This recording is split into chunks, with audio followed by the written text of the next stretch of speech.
Saratoga Springs Public Safety Commissioner will ask the City Council for a vote tonight that could lead to a grand jury investigation by Attorney General into the 2014 death of Darryl Mount. It would now be the second time the city tried to get an independent investigation into Mount's death. News 10 ABC's Juliana Bruno explaining what's behind this latest push.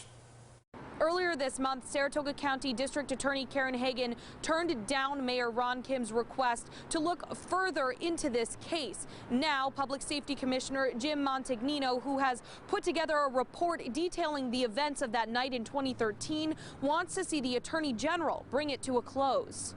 And I believe that when everything is out there, the matter could finally be put to rest and we could close this chapter on our history.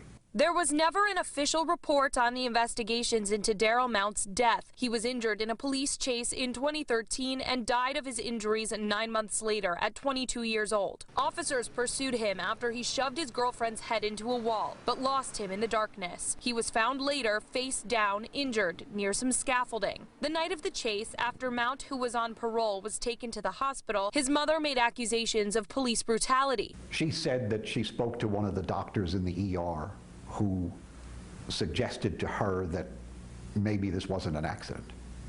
And she called the police station and made a complaint.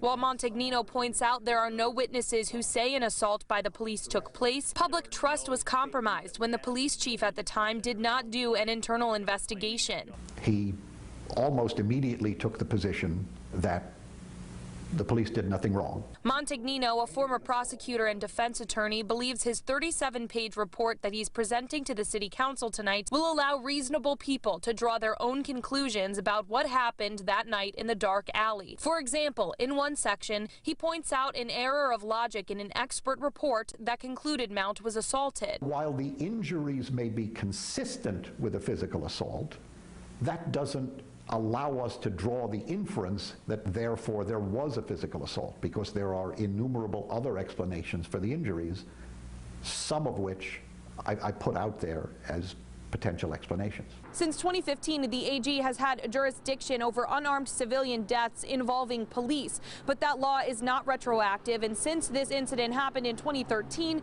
it would take an executive order by Governor Kathy Hochul in order for the AG to convene a grand jury, and that's exactly what Montagnino is trying to get the ball rolling on tonight at the City Council meeting. News 10 will share more information as it becomes available, and you can read Montagnino's full report on the Darryl Mount case on our website, news10.com. Reporting in Saratoga Springs, Juliana Bruno, News 10 ABC.